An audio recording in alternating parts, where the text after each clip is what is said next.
বিমান থেকে প্যারাশুটে করে ত্রাণ ফেলার ঘটনাকে এবার স্পষ্ট ভাষায় অপমানজনক ও মর্যাদাহানিকর বলে নিন্দা জানিয়েছেন গাজার যুদ্ধবিধ্বস্ত মানুষজন।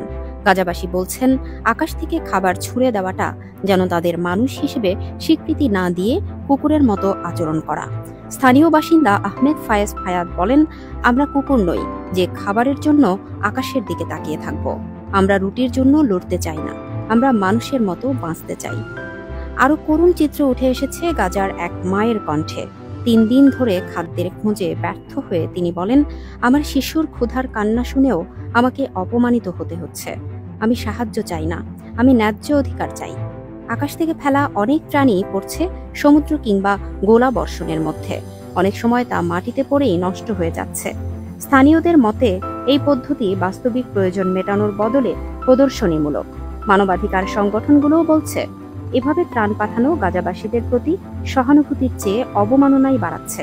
জাতিসংঘের এক কর্মকর্তা নাম প্রকাশ না করার শর্তে বলেন, এটি কোনো টেকসই সমাধান নয়।